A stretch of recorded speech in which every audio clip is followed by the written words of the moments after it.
Two other terms that are equally important in population education are persuasion and prescription. Let's look at prescription first, because mostly things in education are prescribed. The curriculum is prescribed, the syllabus is prescribed, the textbook is prescribed, your course of study is prescribed, even the teacher who teaches you is prescribed, which simply means that all these things come from somebody in a position of power and authority, whether it's the policymakers or whether it's the teacher teaching you the content. So prescription will be there. Persuasion is when somebody believes that something is not right, or somebody strongly believes something is absolutely right. Persuasion happens. Both ends try to persuade the other individual in believing that this is right or this is not right. And these debates happen constantly and should happen constantly in education. When nobody questions, is this right or is this not? Then there is a problem in education. When people question, why am I teaching this? Who included that? How was this decided? Then you know education is happening. Education is all about asking the right questions. Education is not about providing the right answer. And if young people understand that right answers is not the end of education, but asking the right question is actually the beginning of becoming educated. So prescription and persuasion is there. Will continue. Prescription, we cannot do much about it. Persuasion, I think every teacher, every school head, every person involved in education has the right to persuade, to debate, to argue, to find out the reasons why and convince the other person otherwise, or get convinced himself or herself. Training for citizenship and developing the sense of being part of a nation usually involves elements of conditioning. We cannot have young people growing up selfishly, thinking of themselves only. We are part of a nation. And citizenship studies are also equally important. And population education deals with citizenship study.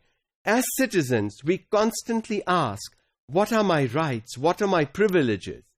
But how often do we ask, what are my duties?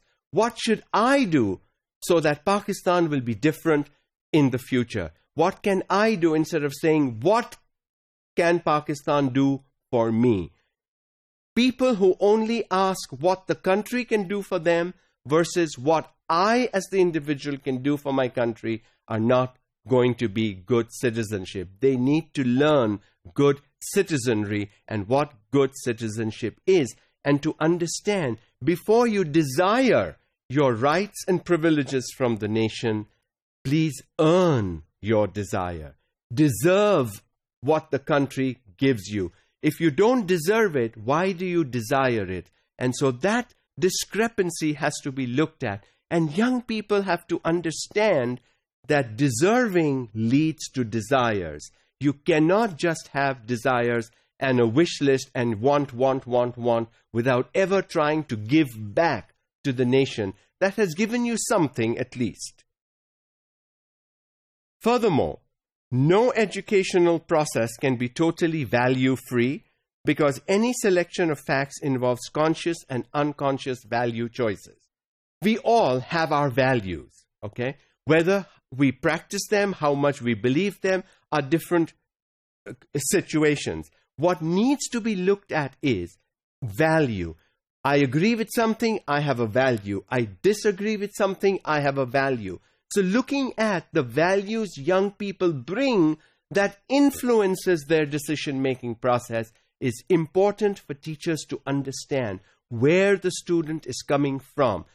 Students in our classrooms come from different backgrounds, different economic circles, and so their values will differ too.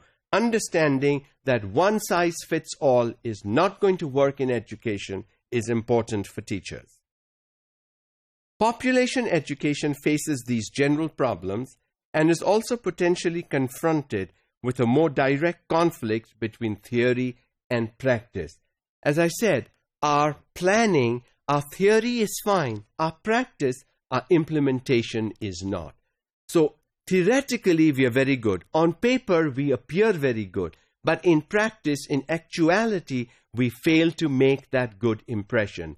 How do we move simply from looking good on paper to actually looking good in action is important.